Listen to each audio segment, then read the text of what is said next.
I think the attack that took place in Damascus, in the center of the city, which killed 3 of President Assad's top security chiefs, was a very significant moment in the ongoing story of the uprising. It was the worst single blow by a long chalk suffered by the regime since this all began. It potentially is a turning point.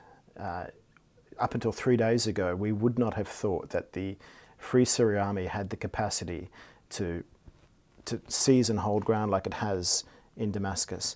This is a battle in which people are fighting and dying. And at the end of the day, it looks, unfortunately, as though it's going to be decided by brute force rather than by the negotiations that the international community had hoped would come about. The prospects of that happening have certainly receded after this. I would have a very clear message for President Assad, which is it is time for him to go. It is time for transition in this regime. The opposition does appear to have got some kind of tactical training or increased capability over the last couple of months. We've seen a number of coordinated operations that previously they weren't capable of doing. It had been a patchwork quilt of militias in many ways that were operating independent of each other.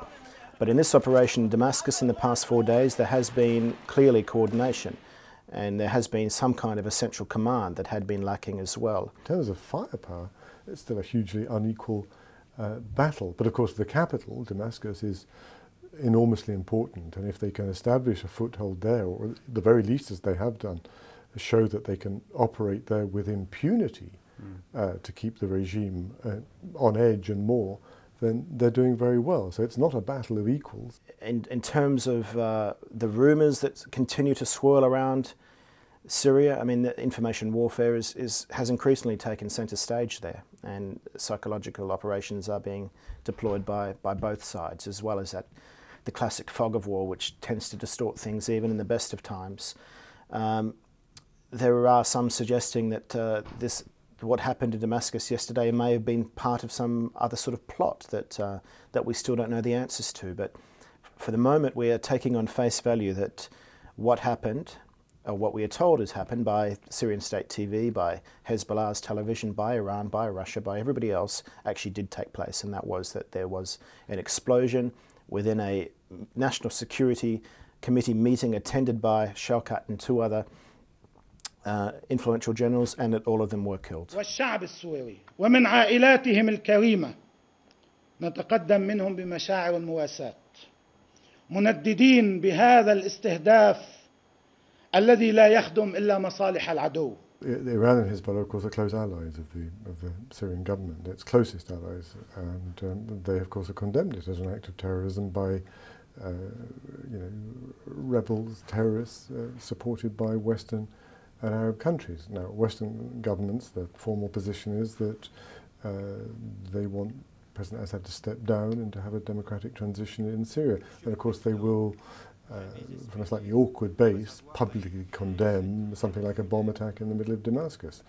But there's a degree of hypocrisy there, clearly, because politically they are on the side of the uprising, even if they're extremely reserved and to the extent which they directly support it. Unfortunately, I think anything that would follow the fall of a regime such as this would be pretty much the same effect as removing the lid off a pressure cooker that had bubbled away for 40 years. All of these ethnic, sectarian tensions would spill out, and there would be a vacuum. In part, that's a legacy of the way that the state has been created. It is a totalitarian state. It is an extremely efficient police state, and there hasn't been a civil society in Syria, and one is not likely to emerge anytime soon. It will get unstable, very unstable. It will potentially get even bloodier, and I think all interest has to be directed at making sure that sectarian tensions that are undeniable now do not boil over into something, even more entrenched in Syria that could potentially spill into the rest of the region. I think that the conventional wisdom that's been around now for quite a few weeks, months even, that Assad's days are numbered is more true than it was before. What we don't know, of course, is how long he will be able to hang on and what a price the Syrian people will have to pay for him being around for another few weeks or months or whatever it takes.